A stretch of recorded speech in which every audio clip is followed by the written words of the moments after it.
L'arrivée des nouveaux outils numériques va demander aux ressources humaines de relever trois principaux défis.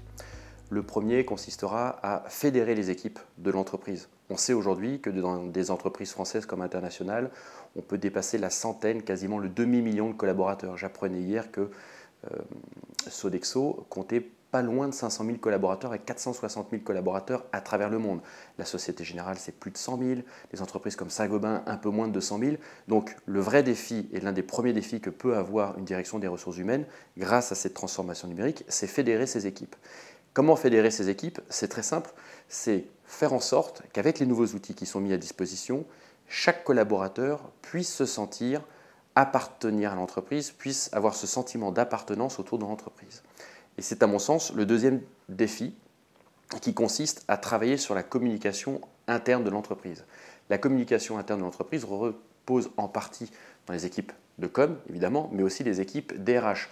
Lorsqu'une DRH veut insuffler un message, un mouvement, veut communiquer sur des informations internes, il est important que cette direction puisse communiquer à l'ensemble de ses collaborateurs. Si on prend l'exemple d'un grand site de distribution, vous pouvez aisément imaginer des collaborateurs qui vont être dans un siège local d'un pays, puis des collaborateurs qui vont être dans des magasins. Comment vous allez faire en sorte que tous ces collaborateurs aient ce sentiment d'appartenance, puissent communiquer ensemble et puissent avoir le même niveau d'information? C'est ce que vont permettre les nouveaux outils numériques. Donc il faut bien choisir ces outils numériques pour que la communication soit efficiente. Ça, c'est le deuxième défi. Le troisième défi, c'est ce que j'appellerais travailler sur l'image de l'entreprise et la marque employeur. La marque employeur, elle démarre très tôt au final. À partir du moment où vous cherchez des nouveaux collaborateurs, que vous cherchez à les recruter, aujourd'hui, plus personne n'imaginerait envoyer un CV papier avec une lettre de motivation papier. Si vous n'avez pas mis en place des processus et des façons de collaborer qui soient digitales et qui répondent aux attentes et qui soient en phase avec les nouveaux usages de recrutement, vous aurez une image de marque qui ne sera pas bonne, vous serez à côté de la plaque et vous aurez donc une grande difficulté à recruter, mais aussi à capter et à garder les talents qui sont nécessaires pour la croissance de l'entreprise. La direction des ressources humaines, c'est la direction qui gère le premier asset de l'entreprise, le capital humain. Aujourd'hui, aucune entreprise ne peut véritablement se passer de ça, y compris les entreprises les plus robotisées ont besoin de gérer au mieux le capital humain, c'est-à-dire les collaborateurs de l'entreprise, de tout en haut à tout en bas.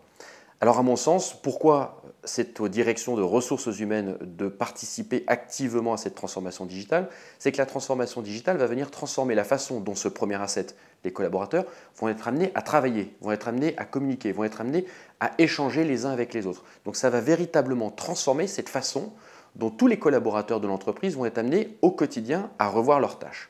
Je prends un exemple assez simple, mais il y a 20 ans, on ne construisait pas une voiture de la même façon qu'on la construit aujourd'hui. Il y a 5 ans, on ne construisait pas un site web de la même façon qu'on le construit aujourd'hui. Il y a 1 an, on ne commandait pas un service de livraison de courses de la même façon qu'on le consomme aujourd'hui. La transformation va extrêmement rapidement et les grands groupes ont besoin, les directions des ressources humaines ont besoin de faire naître et de former autour de nouvelles compétences que n'ont pas forcément les collaborateurs et qu'on a tendance généralement à appeler des soft skills. Les soft skills, qu'est-ce que c'est? Ce sont toutes les compétences qu'on va opposer aux hard skills, qui sont des compétences plus techniques. L'exemple qui fonctionne très bien et qui souvent marque l'état d'esprit, imaginez dans un hôpital. Dans un hôpital, avec l'arrivée et l'avènement de deux nouvelles technologies qui vont être l'intelligence artificielle dans un premier temps, qui est déjà d'actualité, et la robotisation dans un deuxième temps, beaucoup de métiers vont devoir basculer sur des compétences plus liées aux soft skills que hard skills. Je prends donc l'exemple d'un cancérologue. Aujourd'hui, on sait que les algorithmes très puissants de Google, pour ne pas les citer, sont capables de détecter des tumeurs, sont capables de détecter des problèmes en lisant des radios de façon bien plus efficace et bien plus pertinente qu'un cancérologue, après 15 ans de formation. Peut-être 12, j'exagère un peu.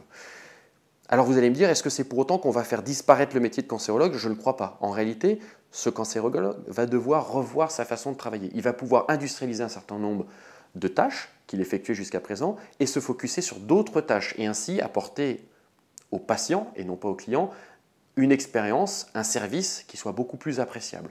Et cette transformation digitale, je prends l'exemple des hôpitaux avec le cancérologue, mais on va l'appliquer avec le domaine bancaire, par exemple, c'est exactement la même chose.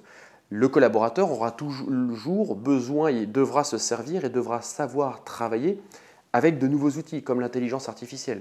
Comment allez-vous calculer le prix d'un emprunt que vous allez octroyer à un de vos clients lorsque les données nécessaires pour calculer les taux d'emprunt sont de plus en plus nombreuses et de plus en plus complexes. On sait pertinemment que ce n'est plus quelqu'un à la main qui va le faire, et on sait très bien que c'est une intelligence artificielle, en d'autres termes un algorithme. Mais on imagine mal que ce soit un algorithme qui annonce au client dans l'agence « Bonjour, votre crédit est refusé, bonjour, votre crédit est accordé ». Il y aura toujours besoin, cette fois-ci, de soft skills de type empathie, écoute, compréhension. Donc il y aura toujours cette interface. Donc, est-ce que les RH doivent endosser le rôle moteur de la transformation? La réponse est oui, puisqu'elles doivent s'assurer que la transformation des moyens et surtout de la façon dont leurs équipes vont travailler soit bonne, s'opère et que tout le monde adopte les nouveaux usages pour toujours apporter un service et une meilleure expérience. Les bénéfices pour l'entreprise, on peut les synthétiser en 3 points. Le premier point, c'est sur la partie purement RH, la captation et la rétention des nouveaux talents. Une entreprise qui ne serait pas à l'heure du numérique, pour reprendre cette vieille expression, aura beaucoup plus de difficultés à recruter et à capter les nouveaux talents dont elle a besoin et dont elle aura besoin. Ça, c'est le premier bénéfice. Le deuxième bénéfice que je vois, c'est la réduction de ce qu'on appelle le time to market. Le time to market, c'est quoi? C'est le temps dont on a besoin quand on est une entreprise pour mettre sur le marché un nouveau produit ou un nouveau service. Avec l'amélioration de la communication, l'amélioration de la collaboration, la possibilité de faire collaborer plus de parties prenantes de façon plus rapide et plus efficace, vous allez pouvoir réduire le temps avec lequel vous allez mettre un produit sur le marché. Si vous arrivez à faire communiquer aisément grâce à des nouveaux produits, des équipes de recherche, des équipes marketing, des équipes de vente, mais également des clients et des fournisseurs, vous allez pouvoir drastiquement réduire le temps qui sera nécessaire entre le moment où vous aurez l'idée et le moment où ce sera vendu sur le marché. Donc vous allez gagner en réactivité. Le troisième bénéfice que je vois aussi, c'est la création de nouveaux services ou de nouveaux produits qui iront beaucoup plus vite. De fait, d'utiliser ces nouveaux services, c'est un peu en lien avec le deuxième point, vous allez faciliter la création et l'émergence de nouvelles idées et de nouveaux services. Et c'est un petit peu la conclusion que je voulais faire avec l'exemple d'école que tout le monde connaît, avec les appareils photo Kodak qui avaient raté ce virage numérique. Je pense que tout le monde l'a vu à l'école et qui malheureusement s'est effondré. Une autre industrie qui a pour le coup un peu morflé mais qui aujourd'hui se redresse, c'est l'industrie du disque qui n'avait pas forcément vu l'apparition du format MP3 et la possibilité de commercialiser des titres sous format numérique. Alors pourquoi aujourd'hui ça se redresse? Puisque cette industrie a réussi à prendre le virage, notamment avec le streaming, et réussi aussi à recréer de la valeur ajoutée en proposant à ses clients des services supplémentaires qui répondent aux nouveaux usages, et ainsi cette industrie, entre guillemets, peut être considérée comme sauvée et pérenne pour les prochaines décennies.